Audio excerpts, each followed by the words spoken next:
Good evening, ladies and gentlemen. Welcome to tonight's debate. My name is Rucha and I'm the chairman. This is Gunveer Singh Bala is the timekeeper.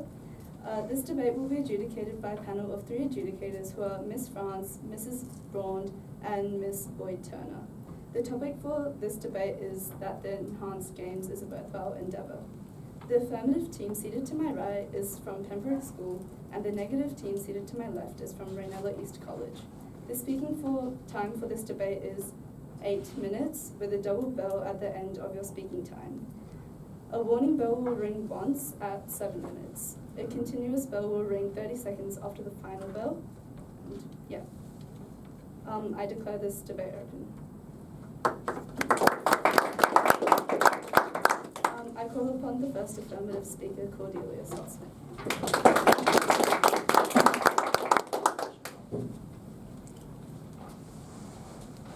Good evening, Chairperson, ladies and gentlemen, boys and girls. The topic for tonight's debate is that the enhanced games is a worthwhile endeavour. As the affirmative team, we stand firmly in support of this motion. Now let's begin with some definitions to ensure we're all on the same page. The Enhanced Games is a proposed international sporting competition where athletes are allowed to openly use performance-enhancing drugs and technologies under medical supervision. Importantly, this does not only mean anabolic steroids. Enhancement can include a wide range of technologies and treatments such as gene editing, stem cell therapies, nutritional science, and other biomedical innovations designed to expand human performance in safe and transparent ways. A worthwhile endeavour is an initiative that delivers significant value to society by improving safety, advancing science and medicine, driving economic progress, and creating meaningful benefits that outweigh the risks. So put simply, tonight's topic asks us to decide whether regulated competition, such as this, that embraces enhancement in its many forms is valuable and beneficial to society. As first speaker, I'll be proving that the Enhanced Games make sport safer and more transparent by regulating enhancement under medical supervision. It drives scientific, medical and economic progress by turning sport into a platform for innovation. It redefines fairness and entertainment by openly pushing human limits while ending hypocrisy in sport. Our second speaker, Lara, will explain that anti-doping rules are oppressive, since athletes should have the autonomy in relation to performance-enhancing drugs, and how it is worthwhile because it accelerates medical innovation under supervision, producing breakthroughs in regenerative medicine, biotechnology, and gene therapy that will benefit public health worldwide. Our third speaker, Vivan, will rebut the negative team's arguments and conclude our case in the most convincing manner. At first glance, this might sound controversial, because for so long, sport has been tied to the idea of natural human achievement. But when we take a closer look, the Enhanced Games is not just a joke, but a bold, forward-looking endeavour that promises to improve athlete safety, expand scientific understanding, and challenge the way we think about fairness in sport. Let me start with the reality that we live in right now. Doping already exists. The World Anti-Doping Agency, WADA, itself admits that catching every offender is impossible. Studies using anonymous athlete surveys estimate that up to 44% of elite athletes have used banned substances at some point in their career, while official testing only catches around 1 to 2% each year. This gap tells us something very simple. The ban doesn't eliminate enhancement, it just drives it underground. And when it's underground, it's more dangerous. In the current system, athletes often inject or ingest unregulated substances, guided not by doctors, but by whispers, shady trainers, or even the venture for excellence. The Enhanced Games would flip this. If enhancement is happening anyway, why not bring it into the light, regulate it properly, and make it safer?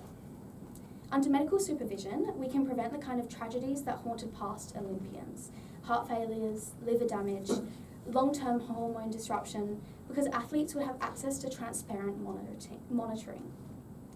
Secondly, the Enhanced Games is about scientific and human progress. Sport has always been about pushing limits. The 4-minute mile was once thought impossible. Carbon fiber prosthetics now let Paralympians run faster than most able-bodied athletes. We already accept enhancements when they come in the form of better nutrition, hypoxic training chambers, or state-of-the-art swimsuits. So where do we draw the line? If we can already cheer when technology helps an athlete recover from an injury faster or train more efficiently, why not biomedicine helps them perform better? And let's not forget the potential benefits to society. Performing-enhancing drugs aren't just steroids. They include gene therapies, regenerative medicine, and new pharmaceuticals that could revolutionise healthcare. By studying enhancement in a controlled sporting environment, we create test bed that accelerates medical research. Consider how wartime aviation research gave us innovations in pre-suturation and materials that shaped civilian air travel. Sport can do the same for health. Now, some will say this is unfair, that it undermines the spirit of sport, but what does fairness actually mean? Is it fair that one athlete is born with naturally high hemoglobin, giving them a huge advantage in endurance sports?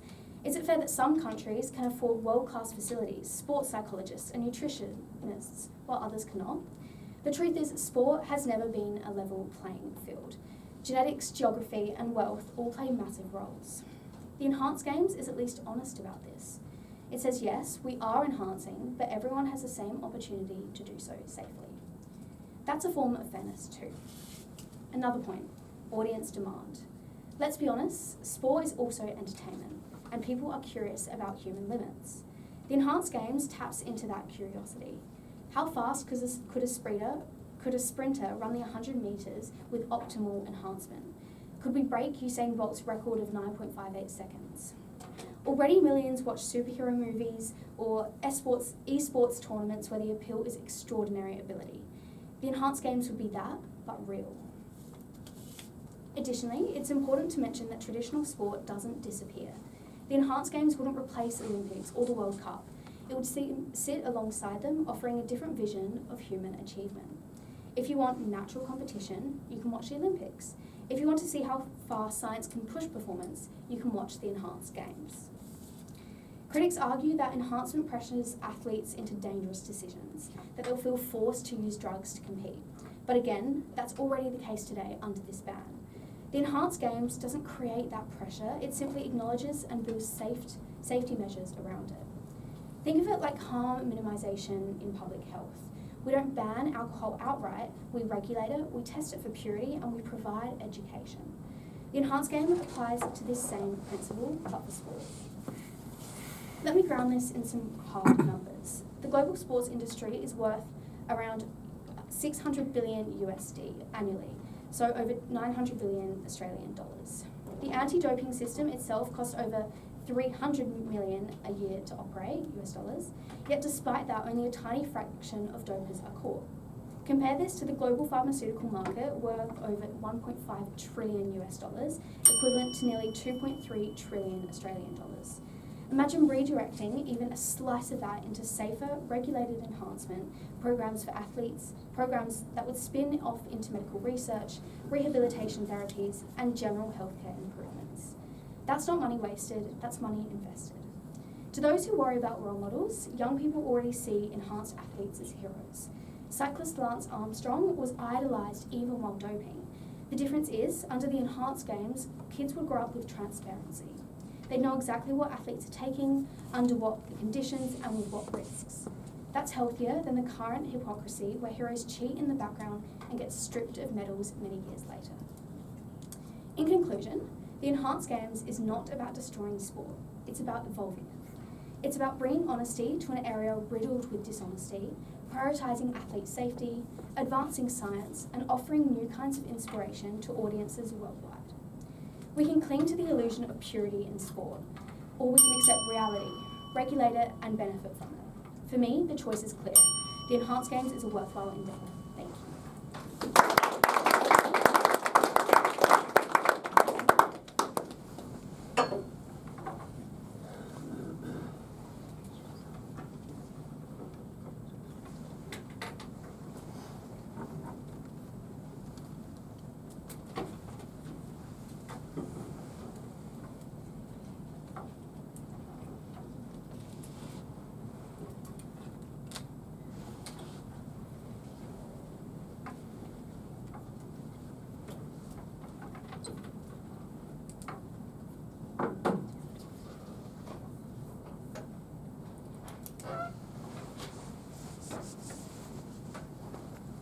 I call upon the first negative speaker, Sophie Ward.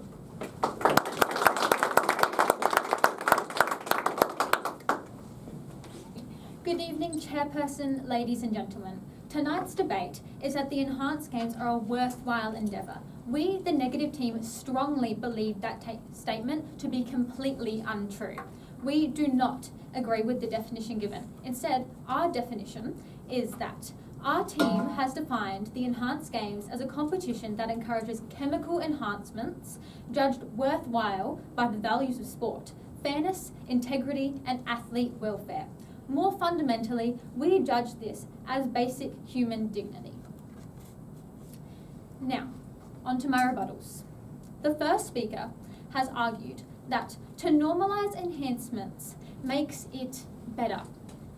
To normalise enhancements is to normalise ignoring human limits and our values as society. Human civilization has always focused our efforts to human limitations and never to enhance our bodies to reach impossible results. Seeing as this is supposed to be the next step in human evolution, as they say, where is the line drawn? But more importantly, we have to look back and see why we drew the line in the first place. Because sport is not about breaking world records at its core, but instead it's about integrity and the human race's perseverance with our own limits. They also argued that it would even a playing field. But how can it even a playing field when now the race is not a measure of an athlete's ability, but rather their biological advancements? The pressure to take an increasing amount of stronger drugs to reach the same playing field as other athletes will consume their efforts to actually put in any effort to beat world records credibly, which is not always possible due to economic struggle or opportunities not being equal among athletes coming from different backgrounds. And they also said making it legal would make it safer. By making something legal, it does not translate into something being safe. Just because tobacco and alcohol are legal does not mean they are safe.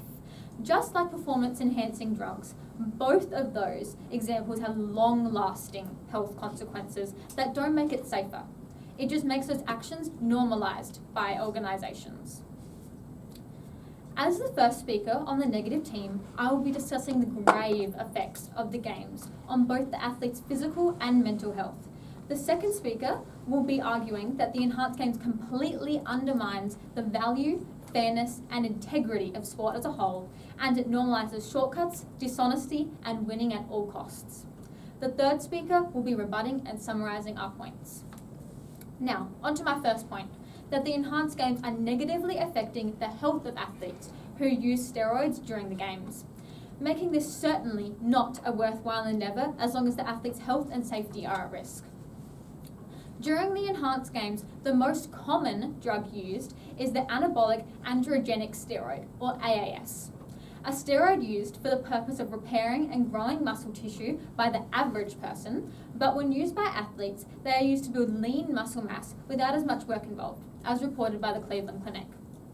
According to Mayo Clinic, misusing this steroid to gain muscle mass for sporting events can cause severe health issues, such as increased risk to liver tumours, high blood pressure, higher levels of LDL cholesterol, and the lower levels of LDL cholesterol, of HDL cholesterol, the opposite of what you need. Swollen or torn tendons, issues with the heart or blood flow, and diseases such as HIV or hepatitis if given through a needle. When the 2026 Enhanced Games were announced for Las Vegas, the World Anti-Doping Agency, WADA, condemned the Games as dangerous and irresponsible in concept. They stated that the health and well-being of athletes is WADA's #1 priority.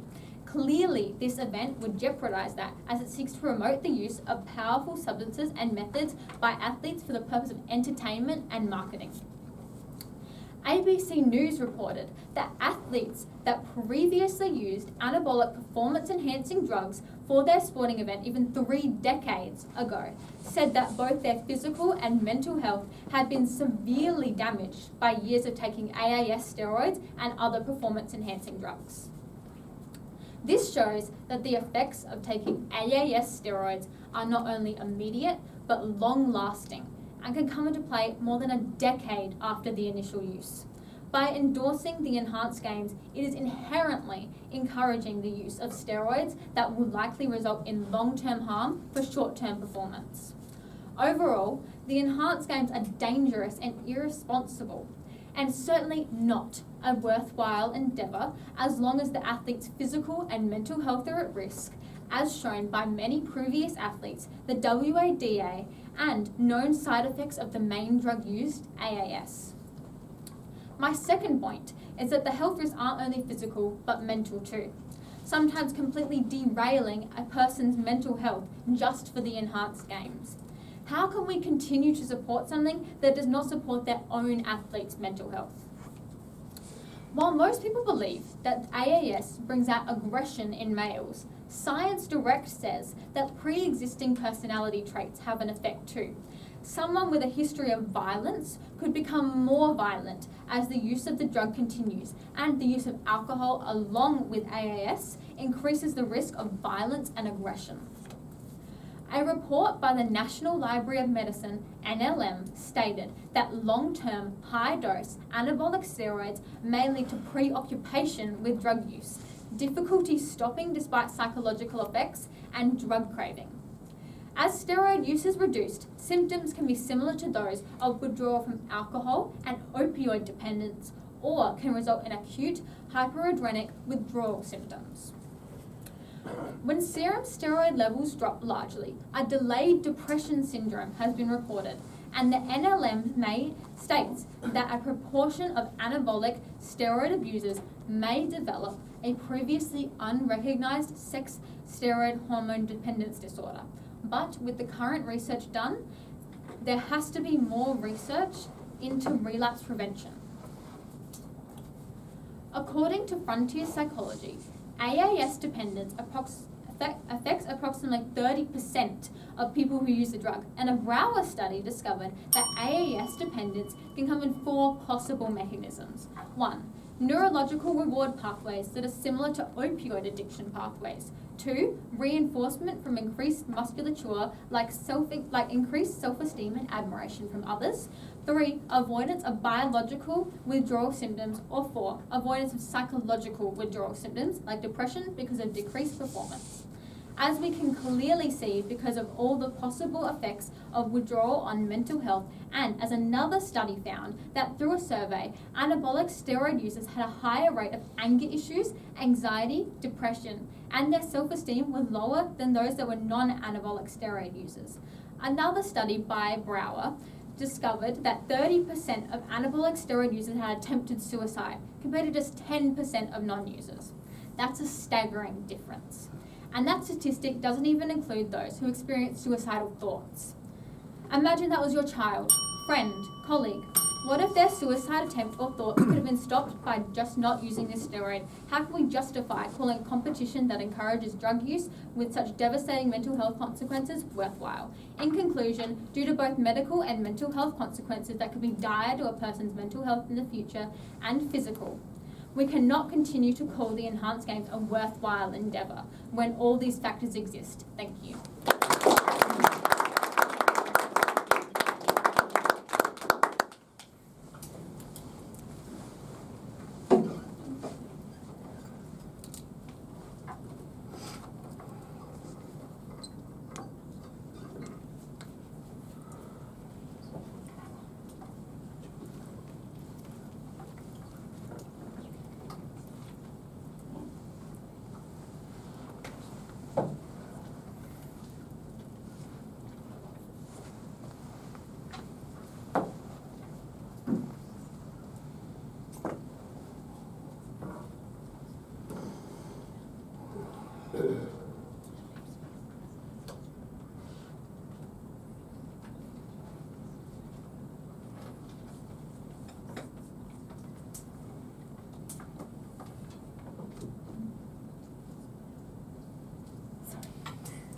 I call upon the second affirmative speaker, Lara Kitten.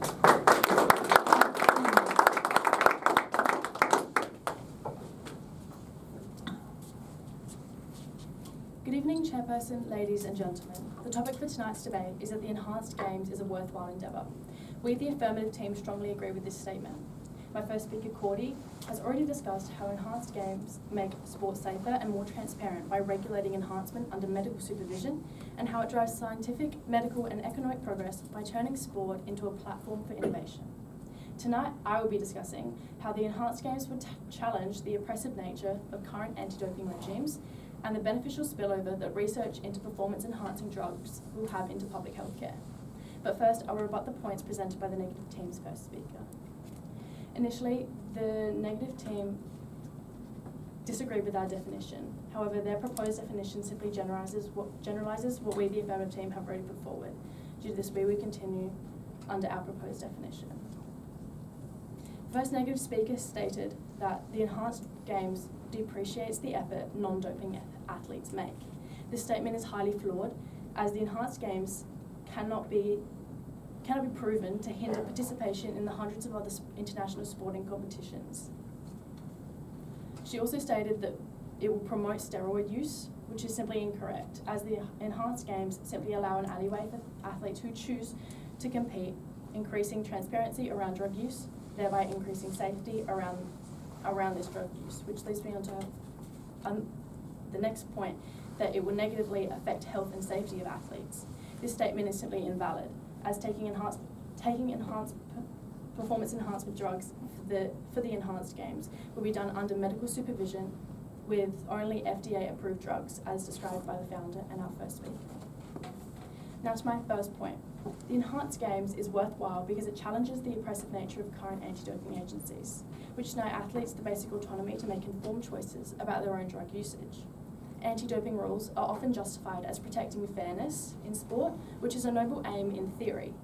Scholars in sports law and ethics, however, have repeatedly highlighted that in practice, these policies rest on the assumption that athletes cannot be trusted to make their own decisions. Professor Julian Savulescu, Chair in Practical Ethics at the University of Oxford, argues that banning enhancement treats athletes like children, incapable of making autonomous choices about risk, despite the fact that sport already exposes them to significant dangers.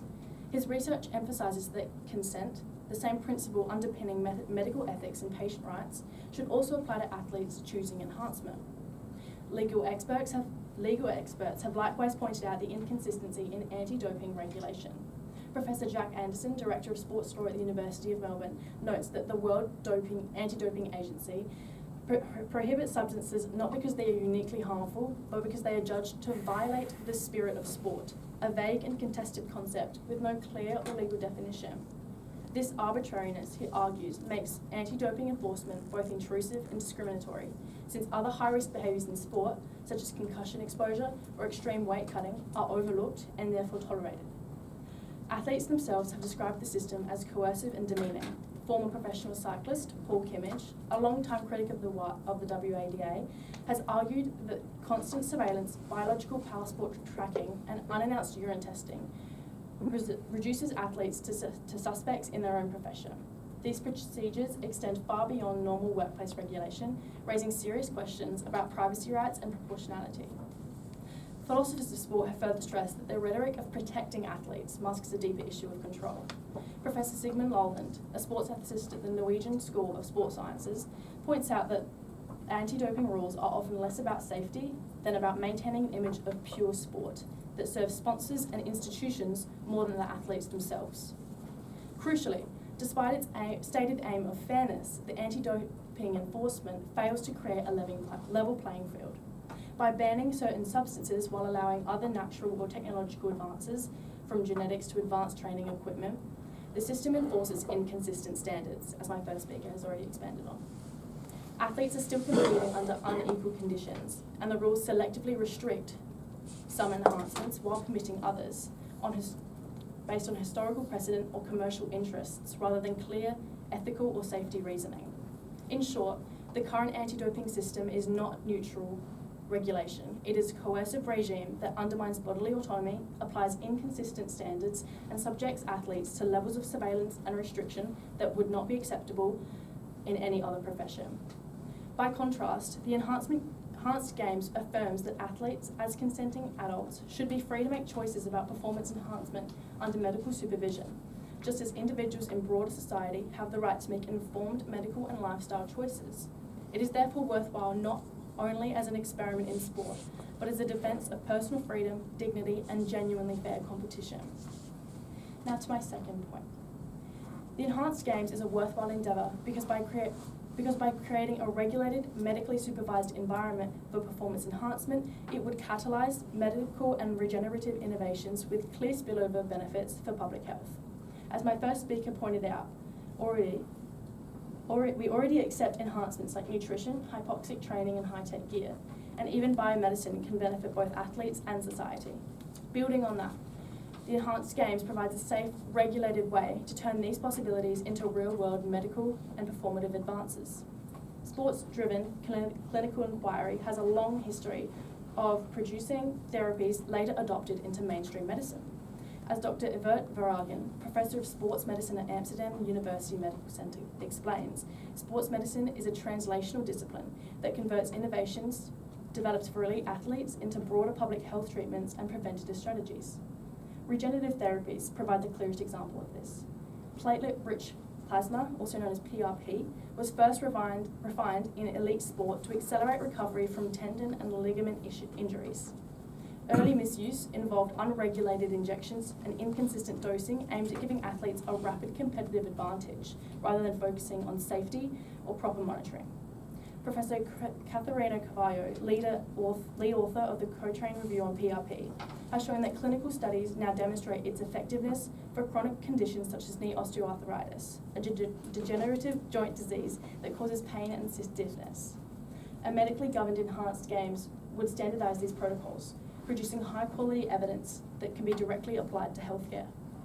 Biotechnology shows another clear example. Recombinant erythropoietin, or EPO, was initially misused in sport as a form of blood doping.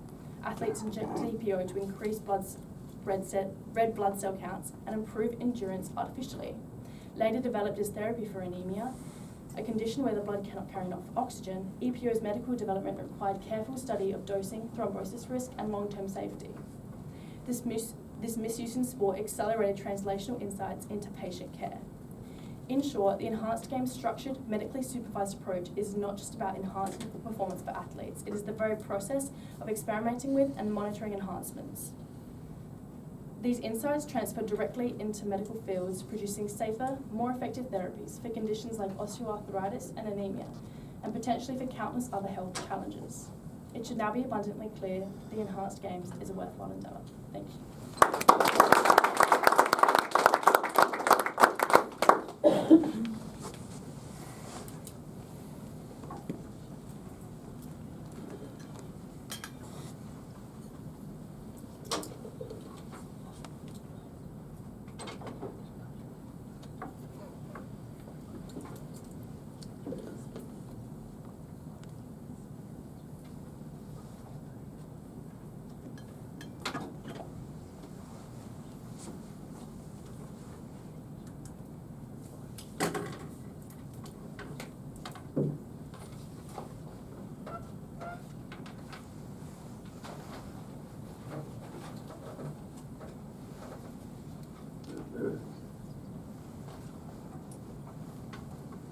I call upon the second negative speaker, Andre Doby.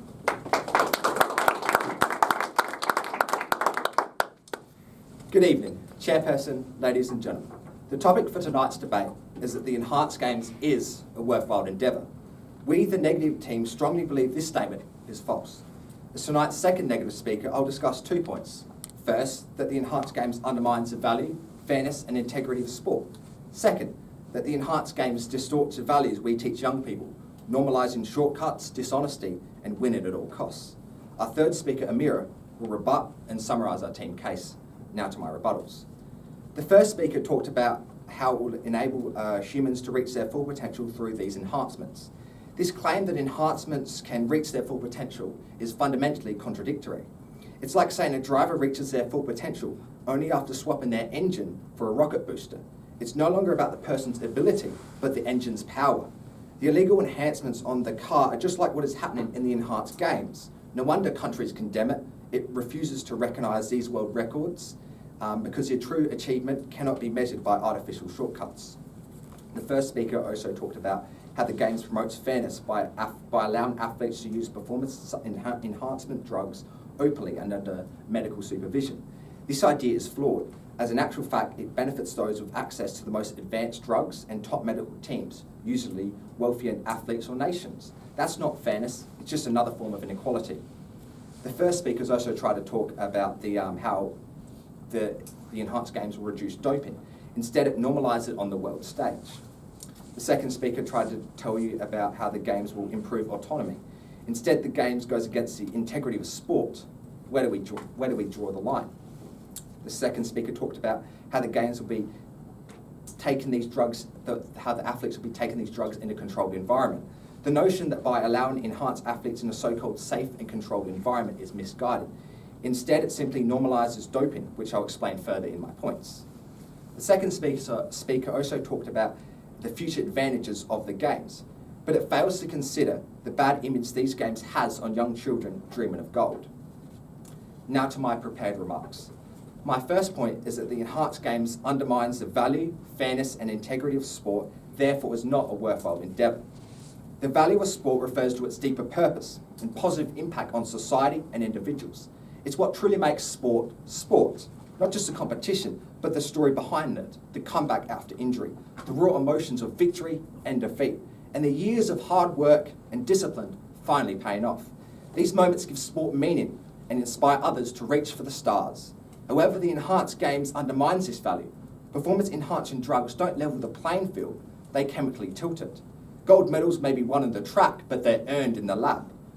As the World Anti-Doping Agency puts it, these substances distort competition and contradict sport's fundamental ethics. Natural talent is sidelined, and the best drugs become the kryptonite, a scientific arms race, not a human race. Consider Cathy Freeman, the iconic Australian sprinter who won gold in the 400 metres at the 2000 Olympics. Her victory was a defining moment in Australia's history as the first Aboriginal Australian to win an individual gold medal at the Olympics. According to the Australian Olympic Committee, Freeman's gold medal became a lasting symbol of reconciliation, national pride and hope. It inspired millions because it was authentic, earned fairly and reflected the true spirit of sport. But imagine that same race, same athlete, same performance, happening at the enhanced games, where the use of performance-enhancing drugs isn't banned but actively encouraged. Would her victory have held the same meaning? Would the millions of Australians who watched her race have felt the same pride and inspiration? Of course not, because the integrity of a performance is what gave it power.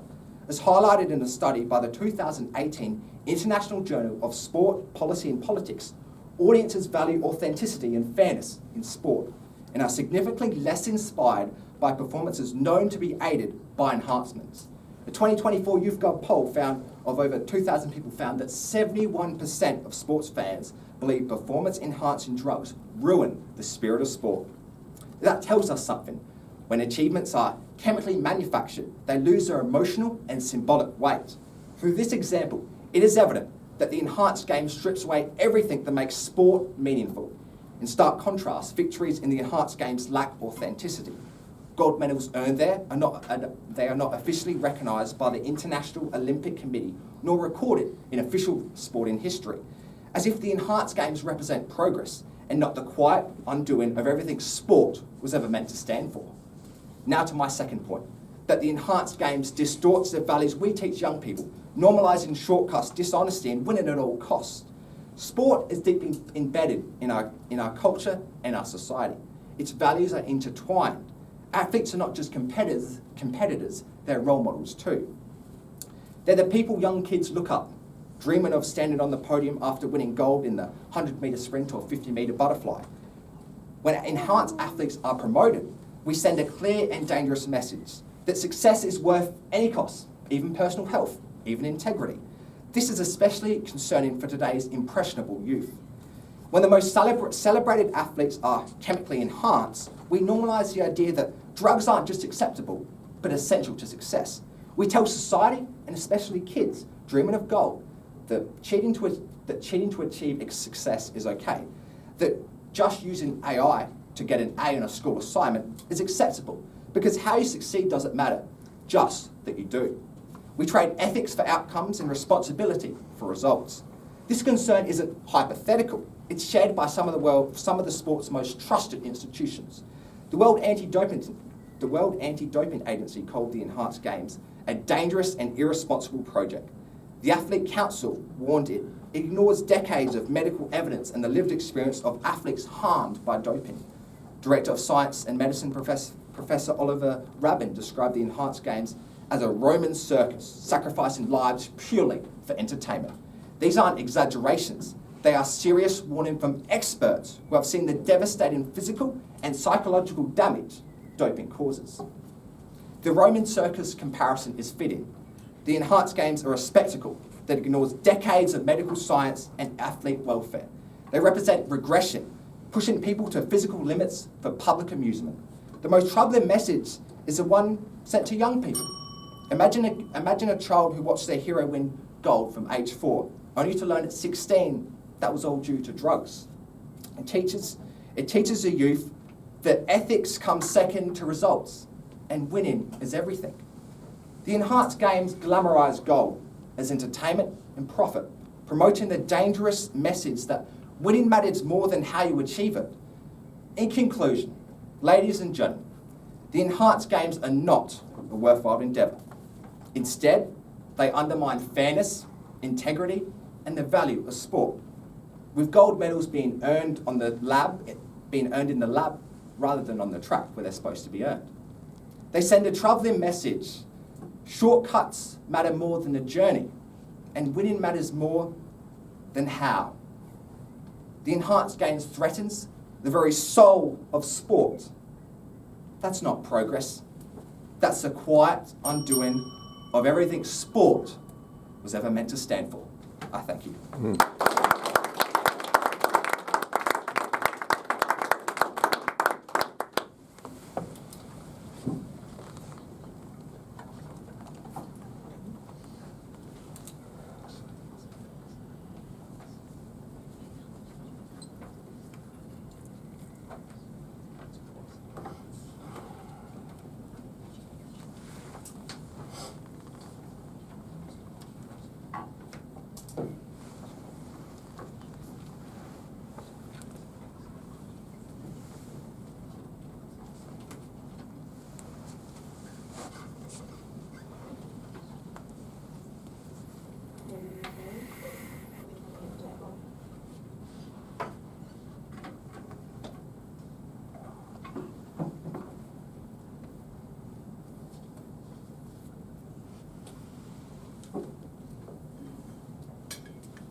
I call upon the third affirmative speaker, Vivan Swift.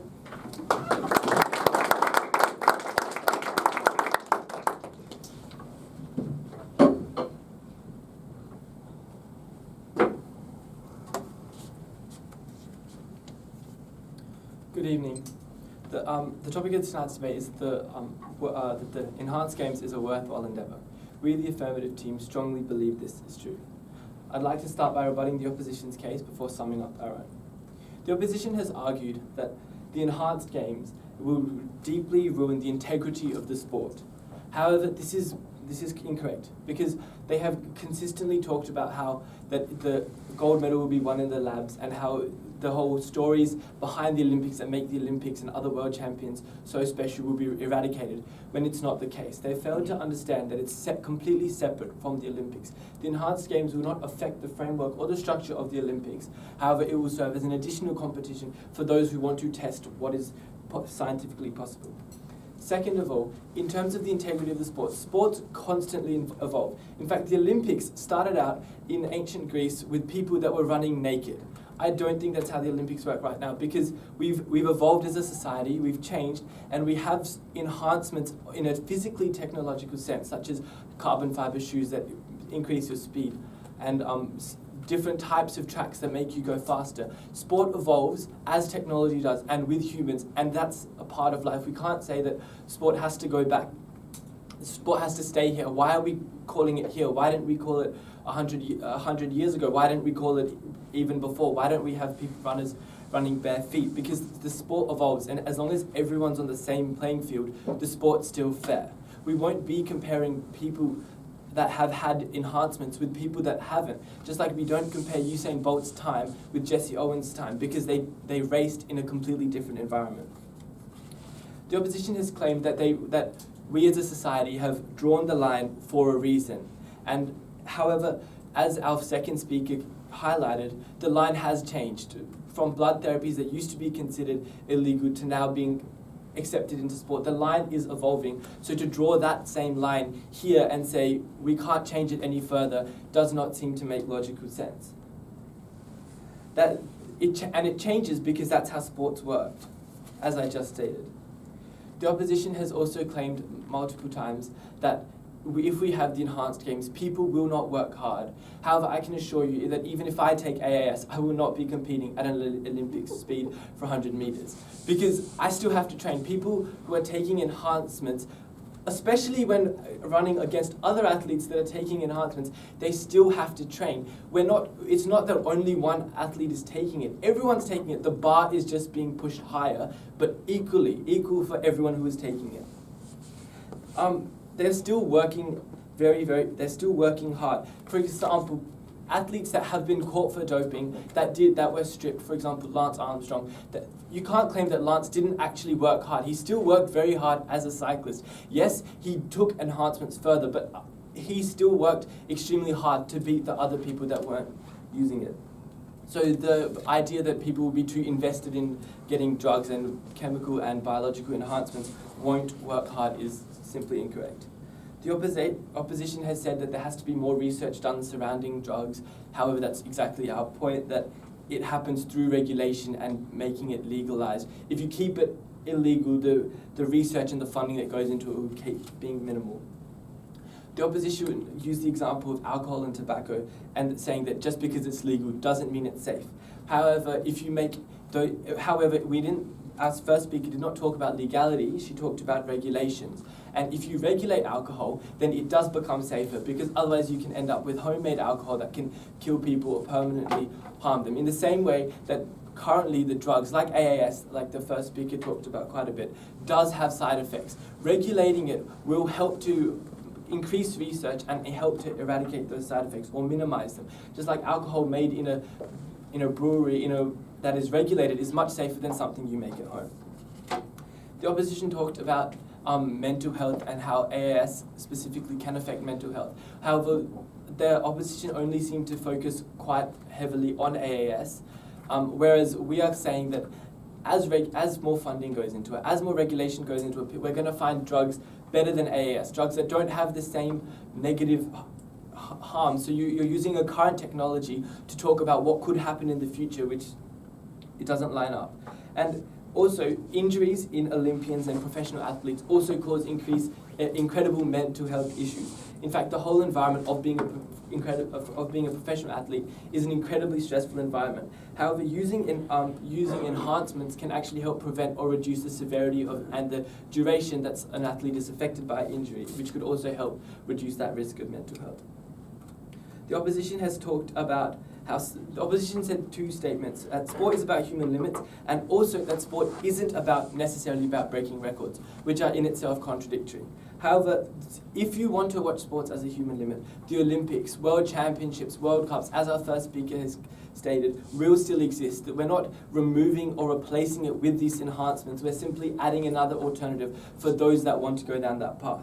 And second of all, the opposition has claimed that sport isn't about breaking records. Then what is it about? As the second speaker said, it's about winning golds, and you win golds by breaking records. And it is. And they also claimed it's just about human limits, but it's not necessarily about pushing human limits without enhancement. There's no part of sport ethically that says that. The first speaker made a claim that it can cause suicides, and sometimes people in the future could end up committing suicide due to AAS. However, this is a blatant claim that you cannot blame someone's suicide on a cause when it hasn't even happened. You're talking about a theoretical thing, so you can't make a reference. The opposition's first speaker has also appealed to emotion rather than logic. The opposition has said that once again with the mental at the same mental health point, that currently it is still hurting people. It's not that people aren't doping, because as we know, people are doping. 44 of the last 57 Tour de France winners had doped. People are still doping. It's just unregulated, so their mental health cries and their health cries go unheard because everyone wants to turn a blind eye to it. However, if we bring it out into the open, we can be more transparent about it. More research can go into it, and with regulation will come people, professional psychiatrists and others that can help them through this. The opposition has talked about how the enhanced games promotes cheating and the idea that it's win at all cost, when it's not actually cheating if it's eliminating cheating because everyone is allowed to enhance. The whole objective is that enhancements are allowed rather than hiding it and claiming that no one's doing it when people are actually doing it. Sorry. The opposition, to summarise, our first speaker spoke about how the enhanced games make sport safer, more transparent, and regulates enhancements under medical supervision, and how it drives scientific and medical progress, turning sport into a platform for innovation. And our second speaker, Lara, explained that anti-doping rules are oppressive. Athletes should have autonomy, not be forced into doping or away from doping, and that in the enhanced games is worthwhile as it can excel medical innovation under supervision while strategically mitigating the costs that it might have. Thank you.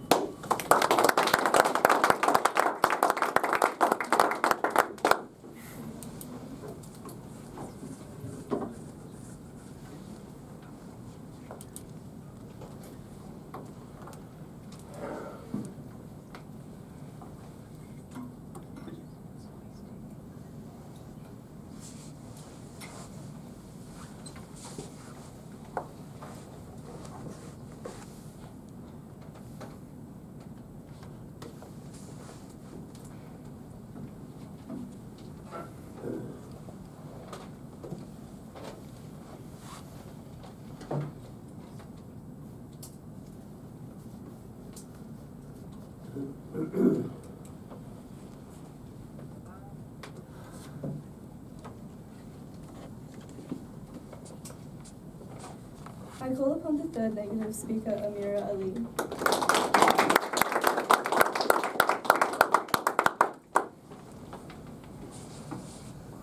Good evening, Chairperson, ladies and gentlemen. The topic for tonight's debate is that the enhanced games are a worthwhile endeavour. We, the opposition team, unbelievably believe this statement to be false. Our team has defined the enhanced games as a competition that encourages chemical enhancements judged worthwhile by the values of sport, fairness, integrity, and athlete welfare. More fundamentally, we judge this by basic human dignity, whether we should create institutions requiring people to harm themselves for entertainment. The enhanced games fails on all counts. They reward pharmaceutical access over ability, systematically harm athletes, and create coercion where careers depend on accepting health risks. This isn't sport, it's systematic exploitation disguised as innovation. The first affirmative speaker claims that public interest alone justifies the enhanced games, but apparently if people want something, it magically becomes ethical. By that logic, Dubai chocolate would become a human right and TikTok a UN convention. But history teaches us otherwise. Gladiatorial combat, filled coliseums with 50,000 cheering fans, public executions, freak shows, and even human zoos attracted millions. Organisers always claimed that they were giving the public what they wanted, but in reality, they were exploiting vulnerable people for spectacle. Popularity never made those practices moral. The affirmative is repeating the same mistake that totalitarian regimes made, confusing what people demand with what is right. Democracy isn't mob rule. Human rights are not up for a popularity vote. And yes, they'll say, but the athletes choose this. Gladiators often chose to fight too, because they had no other option. That's not freedom, that's coercion dressed up as choice. If public interest alone justified any practice, those historical horrors would still exist today. The question isn't whether people want to watch enhanced athletes risk their lives. The real question is whether we, as a society, are prepared to profit from human self-destruction and call it sport. The second and first affirmative speaker claimed that legalization reduced doping risk, that regulation is safer than prohibition. but they frame this as if we only have two options, regulated enhancement or unregulated enhancement. That's a false choice. Look at Portugal's drug decriminalisation. Overdoses fell somewhat, but abuse still persisted. By contrast, countries with strong enforcement like Norway, Canada and Australia saw reductions in both legal and illegal doping. This proves that effective prevention, enforcement and penalties can eliminate systematic harm altogether. We don't need to pick in between supervised and unsupervised harm. We need to eliminate the harm entirely. And history shows that attempts to regulate inherently dangerous practices always fail. We don't create legal venues for organ selling, illegal fighting or human experimentation. We prohibit them outright, because some practices are too harmful to legalize. And here's the kicker: even if you tried to regulate PEDs, legalization would normalize their use. That doesn't make them safer, it pressures every athlete, even the clean ones, to take them just to keep up. Instead of reducing harm, it multiplies it by turning cheating into the new standard. The second affirmative speaker claims that universal PED access creates fair competition. But that is distortion. Fair competition has never meant equal pharmaceutical access. It has always meant testing natural human ability under equal conditions. Think why Olympic records inspire us. Because they show the limits of human achievement. Bannister breaking the 4-minute mile, Jesse Owens in Berlin, Kathy Freeman in Sydney. Achievements are powerful precisely because they are human, not chemically manufactured. As our second speaker showed, chemically assisted feats lose both their symbolic and emotional weight. They don't inspire, they deceive. And true fairness doesn't mean forcing every athlete to risk their health just to keep up. It means ensuring that no one has to. By their logic, fairness could be extended to performance-enhancing drug surgery, genetic modification, and even cybernetic implants. But their equality is nothing more than giving everyone an equal chance to destroy themselves. Real fairness protects athletes while preserving the dignity of human achievement. The third affirmative speaker claimed that gradual regulation will minimize the health risks of performance-enhancing drugs. But that rests on a prediction fallacy. It assumes we can manage unknown risks as they emerge. History shows the opposite. In East Germany, athletes were drugged under strict medical supervision. Decades later, many faced infertility, organ failure, birth defects in their children. Thalidomide was distributed under careful medical regulation, yet it caused catastrophic deformities in thousands of babies. Even tobacco and asbestos were once deemed safe under regulatory oversight, only for their harms to emerge decades later. The principle here is simple. Regulation can manage known risks, but it cannot shield people from the unknown long-term consequences. And when those consequences are irreversible, the loss of fertility, chronic illness, or lifelong disability, the only rational standard is prevention, not experimentation on human beings. This represents the exact thinking creating every public health disaster. Tobacco was incrementally regulated while millions died. Asbestos was carefully managed while workers developed mesothelioma. Each time, regulators claimed they could manage unknown risks through monitoring. They ask us to repeat this deadly pattern with athletes' bodies. Now, I've been told it's my job to take my teammates' brilliance and condense it into something more digestible. So if this team summary feels like a TED Talk with fewer visuals and more moral judgment, I'm sorry. Our first speaker, Sophie, exposed how the enhanced games systematically poison athletes for entertainment.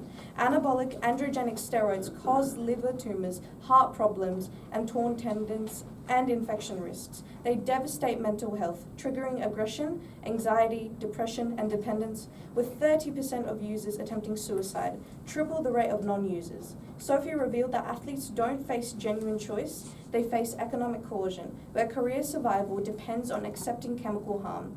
The World Anti-Doping Agency calls these games dangerous and irresponsible, yet the affirmative prioritizes profit over human lives. Our second speaker, Andre, demonstrated how the enhanced games corrupt the very meaning of sport. They replace authentic human achievement with pharmaceutical access, destroying everything that makes competition meaningful.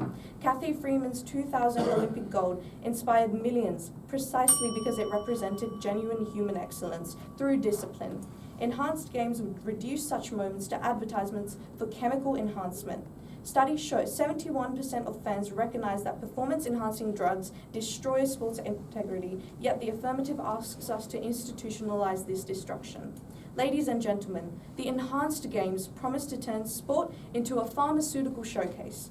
They teach young people that natural talent will never be enough. You need a really good lab and enough money to fund that. Honestly, if I wanted to watch chemistry experiments with unpredictable results, I'd revisit my Year 7 science class. At least then the only casualties were my grades. Thank you.